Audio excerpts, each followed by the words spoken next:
everyone, I'm solarsaber, and today I'm doing another question and answer because I haven't done one in a long time. It's Pride Month, I got my rainbow shirt on, ready to dive into some questions, and before you ask, yes, I'm sitting on the floor because this had the best lighting, so we're on the floor. Sometimes the floor can be comfortable, I don't know. Anyways, I went on Twitter, I asked everybody, hey, do y'all have any burning questions you want to ask me? And people were like, heck yeah, we got some burning questions we want to ask you. So I'm going to be going through some of those and answering them right now. So let me look on my computer and scroll through these questions. Least fave color, if any. Okay, do I have a least favorite color? I'm trying to think.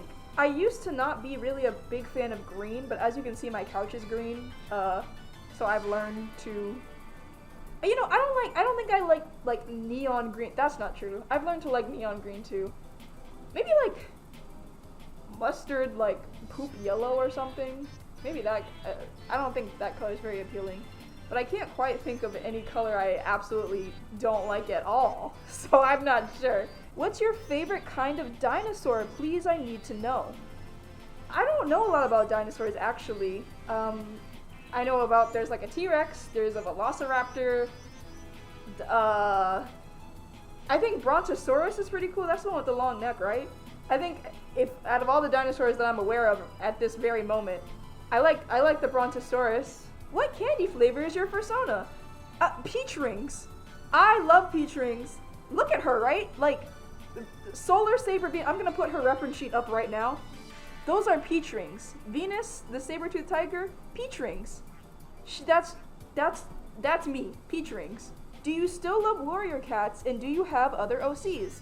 So if y'all have been like following me for a while and you watch my like how I became a furry video, y'all know that warrior cats, I read those books a lot when I was in elementary school. They were a big reason that I became a furry. Do I still love it? It's always gonna have a special place in my heart because I like the books a lot. I don't still follow warrior cats. I could not tell you what's going on in warrior cats right now. I have no idea. So I wouldn't say I still love it, but I do still like it. And when I see art of warrior cats, I'll retweet it. I'll like it. But anything past like the one where I read the Bramblestar one after Firestar died. I read the book after that, and then I read the Dawn of the Clan series. And after that, I have no idea what happens. So, past that point, I don't know anything about warrior cats. Do I have other OCs? Yes, I do. I don't have other furry OCs, really. I have this persona, Venus. I have one other persona, her name's Empress. And then I have human OCs who are superheroes. I'll like post them, I guess, right now. Like, one is Lovetta. She has like the power of like super bite and super smell. The other one is Celeste. Also, Lovetta's superhero name is Crush Rush. And then Celeste's superhero name is Siren because she has telekinetic psychic powers, but she also has like siren powers of like whatever she sings, people will do. And then the other character in that universe, she's a supervillain. Her name is Phantasm. We don't know her real identity yet in the storyline that I've created in my brain. So that's really complicated. I'm not going to get into it. You can like read this thread I have of them on Twitter if you're interested. As for other furry OCs, no. I just have my two personas and probably some characters that are forgotten. What's your biggest takeaway from working in education? So if you all didn't know from my life update video that I posted, I worked as a pre-K paraprofessional, which is basically a teaching assistant, for special needs for about 4 months. So I worked in education for about 4 months before I got my current job. And my biggest takeaway from that is stuff I feel like I already knew, that there are not enough teachers are underpaid, and the school system kind of just lies a lot. That's my biggest takeaway. I wonder if they meant positive takeaway. This is pretty negative. I'm not a big fan of the school system. It kind of sucks, if we're being honest. Like, I was supposed to be a first grade typical classroom teaching assistant, and when I got there, they said, actually, you're going to be in pre-K with special needs, which first of all, I'm pretty sure I wasn't qualified to do that, but they made me do it anyway, which is like ethics, maybe? I don't know. I was good to those children. I didn't do anything wrong, but still, like, I had no training. Like, what? That's messed up, in my opinion. So that was shady and weird. But if I had to say a positive takeaway, I enjoy making a difference in kids' lives. Like, I still work with children in my current job, and in my future jobs that I plan to go back to school for, it's going to be very heavily child-focused. Like, I'd like to be a child psychologist. So, I love children, and I love working with children. I think it's fun. Sometimes working with adults can be a little scary. But I'm wearing the big giant cat costume, so of course I'm saying that. But yeah, I would say biggest positive takeaway is, like, you can make a difference. Because it was special needs, most of the kids were autistic and nonverbal. So when they couldn't verbalize what they wanted, so they would like hit you and punch you and stuff. So like, I'm not fluent in ASL, I don't know fluent sign language, but I did teach them some signs to say like, like more or stop or help, like those really simple things, so that they could kind of say those instead of, punching me when they needed something. So that was a difference I made that I really enjoyed. So these two questions are really similar, so I'm going to lump them together. Do you have any tips how to deal with the crowds at cons? I'm planning to go to my first one with my girlfriend in July, but I don't do too well in crowds. And this one says, tips on dealing with feeling overwhelmed at really large cons. The last con I went to was like 3,000 people and it felt pretty damn busy. Can't imagine what FWA or MFF would be like with 15,000. FWA does have a lot of people. I just get lost, LMAO. So, I only have experience going to Furry Week in Atlanta because I live in Atlanta, and it just happens to be like, I think the third largest furry convention in the world. So I'm used to crowds. I'm also an extrovert. I like being around people. So I don't know if I'm the best person to ask for this because crowds hype me up. But if I think overwhelmed, a lot of conventions do have safe spaces and like sensory areas. Like at Furry Week in Atlanta, there was a quiet room, so if you did get overstimulated and overwhelmed, you could go to the quiet room. You're not allowed to talk in the quiet room except like a whisper. If you listen to music or something, you have to have headphones. They had Lego sets, they had fidget toys, they had coloring pages, so you could like, de-stress and try to, calm down from being overstimulated. So if that's you, I think you should really use that to your advantage and use those rooms.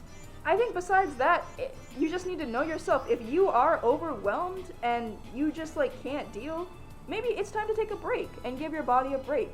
As I said, you could go to the sensory room or go back to your hotel room and, take a break, drink some water.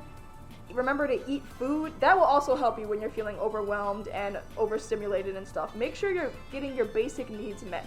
Make sure you're eating enough food and drinking enough water. I know at conventions that can be hard. Conventions are the only times I don't take care of my body at all because I'm in party mode the entire weekend. Don't do that. Don't be like me.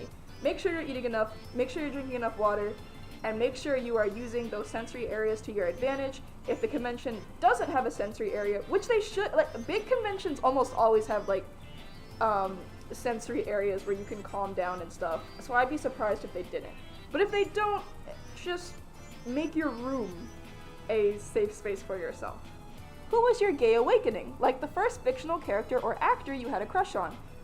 I'm boring, guys. My gay awakening was a real life person. My gay awakening was a real girl. It wasn't a fictional character or an actor. I already talked about this in like an old video I made, my LGBTQ plus tag, where I talked about my first crush on a girl.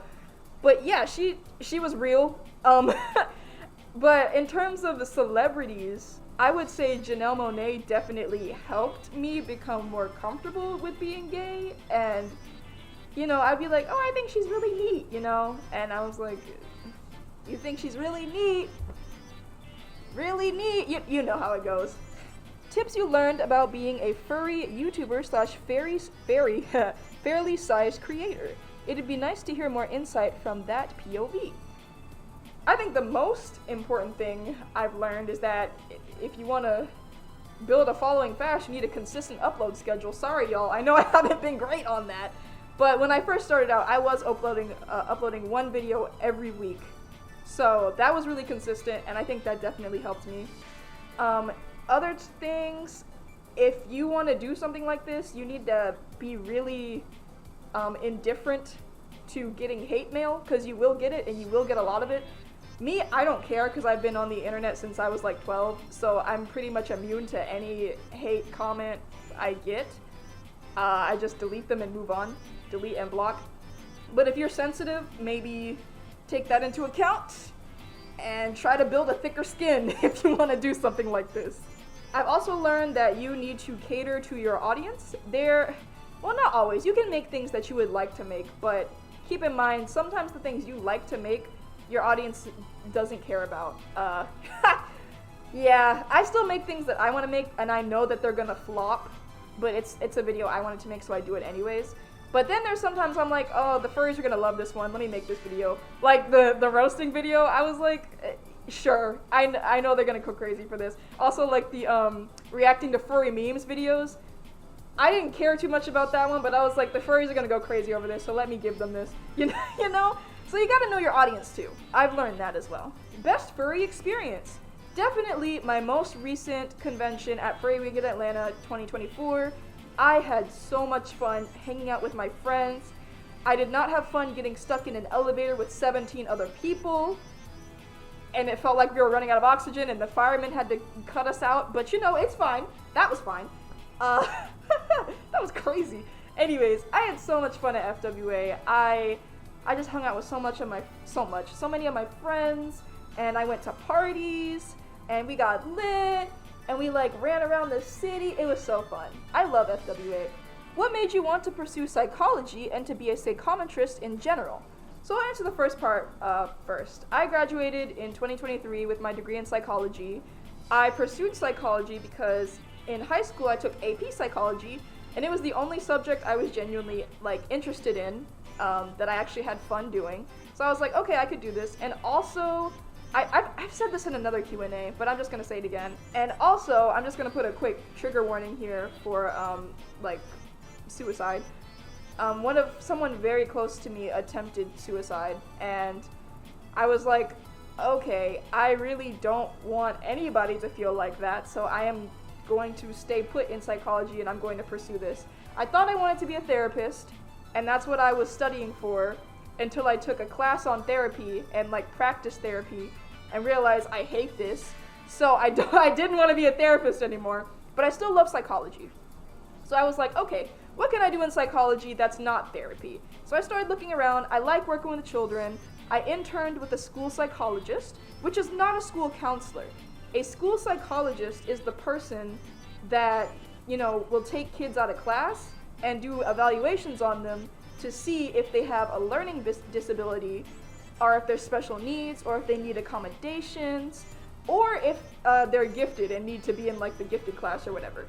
And school psychologists also write reports. They advocate for students with special needs. They figure out if the student has ADHD or dyslexia, that kind of stuff. So in that internship, I learned how to give a lot of tests, and I learned how to write a lot of reports. And I realized I actually really like this. So I can't be a school psychologist without an education specialist degree, which takes 3 years of grad school. I plan to do that in the future. But I can be a psychometrist, which is very closely related to a school psychologist. So as my job as a psychometrist, specifically I am a pediatric psychometrist, so I work with children only, I test kids for learning disabilities or neuropsychological disabilities. So yes, I test kids for ADHD. Yes, I test kids for not quite autism. I kind of can do autism help, but I'm not qualified to give an entire autism evaluation. So I just kind of look for behavioral odds for autism. And I can also see if their brain is functioning properly after a concussion. That's more of the neuropsychology part of my job. But overall, I give a lot of the tests that a school psychologist would give.